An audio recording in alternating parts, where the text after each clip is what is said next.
Namaste, welcome to Tummy.com, a platform for yoga teachers and yoga teachers in training to be able to build sequences with ease and complete understanding of our tools.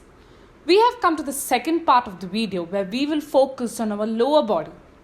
Main point from the last video is that the effectiveness of the sequence on the healing of the students from stress and anxiety depends upon how aware they become and how they sync their mind and their body to their breath, because that's where the entire secret lies.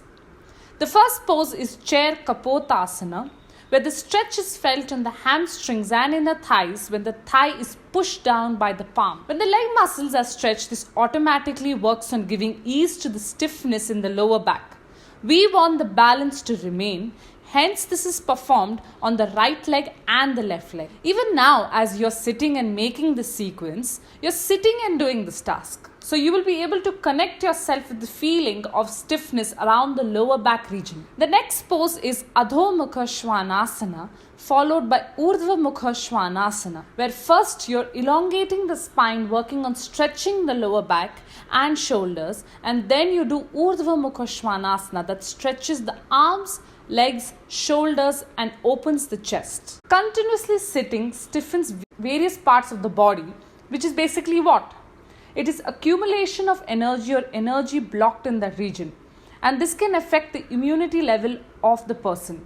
Hence, moving from downward facing dog to upward facing dog helps in getting those energies reactivated and helps in moving it smoothly throughout the body. Moving on to the poses that work on strength and stability that will help students to regain their focus for few more hours of work, starting with standing tabletop pose with knee to nose flow, where the flow of stretching the leg out with an inhalation and bringing the knee forward close to the nose with an exhalation, and performing this by balancing on the arms help in increasing flexibility in the hip region, building stability for the mind and body, and helps to improve the balance along with strengthening the leg muscles. The next pose is Ashta Chandrasana, which is a lunge pose giving a deep stretch in the inner thighs, releasing the tensions around the lower back and hips.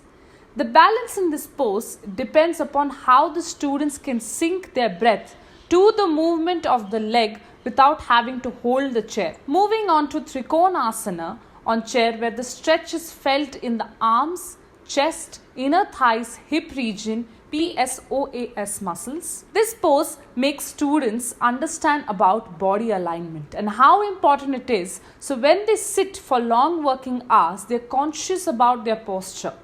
Also, this is a heart opener. So what does a heart opener asana help in? It helps in purifying, cleaning, bringing freshness, relief from anxiety, and in this case, the students will feel a sense of freshness along with relief from anxiety. Moving on to the next pose, Viparita Virabhadrasana on chair. As the student extends the leg at the back, with the leg in front supported by the chair, the stretch is felt in the hips, PSOAS muscles, quadriceps and hamstrings, and as the arm that is taken back to rest on the leg at the back, the other arm is extended up. With this, the chest opens up, the torso is extended, the neck feels the stretch, and there is complete stretch in the upper body and lower body. This is a dynamic stretch because in one pose, the entire body is open to allowing energies to flow within the body from top to bottom. This will help students in gaining back the zeal they lose due to continuous working on desk. Let us check for some variations that you can either add to the practice or replace this pose.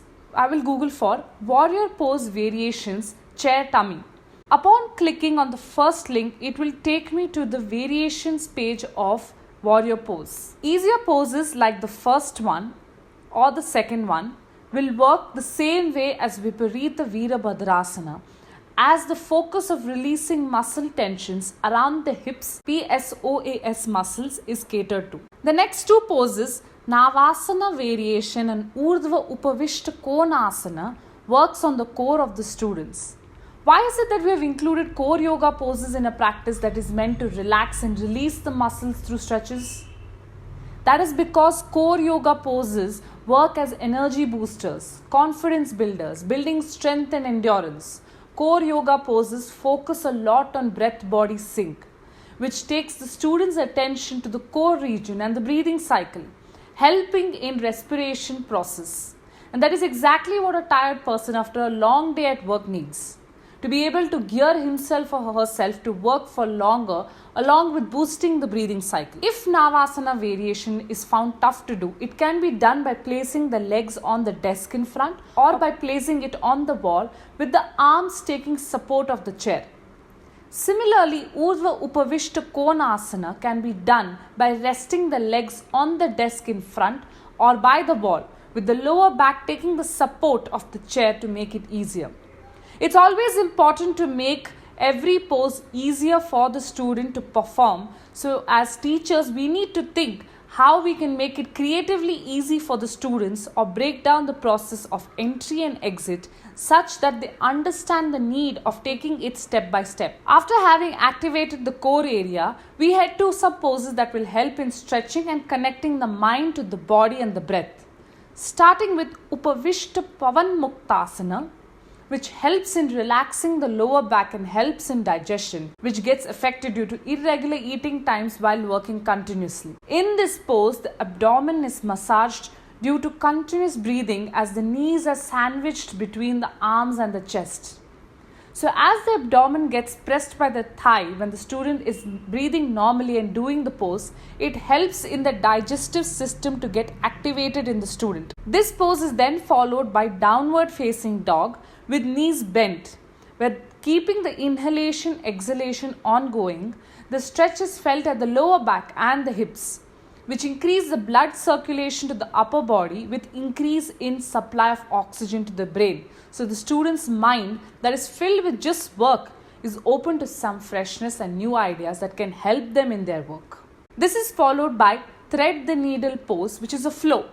From downward facing dog, the student extends the arm up with an inhalation and tucks it under the other arm with an exhalation, giving a twist to the middle back, opening the shoulders and the neck, which increases the flow of energies from the base of the spine to the crown of the head. From here, the students can go into a squat with their forearms placed on the chair for support. This helps in strengthening the hips, thighs, knees, quadriceps and the lower back. Also, it makes the student well aware of the posture. Breathing in and out while doing this pose is vital to feel the muscles in those regions working and strengthening. Lastly, the cool down asana should be such that in an office setup, the legs are supported, the arms are supported, the head is supported. So if you see in this pose, the forearms are resting on the chair with the head relaxing on the arms and the hips are resting on the chair. This is a perfect pose to do whenever the student needs to take a break in between work hours. Just closing the eyes and focusing on the breath will relax the mind and body down completely. The entire sequence had a flow of poses working on the upper body, going down to the hips, PSOAS muscles, thighs, core, with focus being on breath, body, mind synchronization. Let us give a recap of how we built this sequence. First, understand why you are using the chair. Restorative purpose, to teach students with an injury or disability, or to perform a peak pose where the chair becomes a prop. Once you understand this, think about the regions in the body that require to be worked upon. Is it to build strength or stretch the muscles in that region? We are using it as a prop for stretching the muscles around the neck, shoulder, back, arms, hips, PSOAS muscles, thighs and hamstrings. Second, what are the psychological aspects that need to be considered? We want the students to take their attention to their breath. We want to relieve them of the stress, irritation they feel due to extensive work hours. We want the blocked energies in their body to start flowing again. We want to revive their minds and make them feel fresh, confident and energized to bounce back to work. Lastly, how do you want the flow of poses to go about? Do you want it to be warm-up, stretches, strengthening, counter poses and cool down asana mix? Or you want it to start from the upper body going all the way down? This solely depends upon the purpose of using the chair as per the first point. We want to relax the muscles of the students starting from the upper body going down to the hips, thighs and hamstrings. Hence, the poses are included in such a manner. We would encourage you to create your own sequence using the chair. following our pointers, and share it in the comment section below. Visit our site tummy.com to start creating your own sequence. Try to explore the various ways with which you can use the site. We will provide our feedback on the first 5 to 10 sequences, and we hope other yoga teachers and teachers in training can do peer review of the same. Please do give your valuable feedback and drop in your queries, and we will be happy to answer. On daily basis, we get so many reviews from our users. We would like to share one. So thank you very much for the support. We really appreciate it. Lastly, stay tuned for detailed description of sequences using a chair.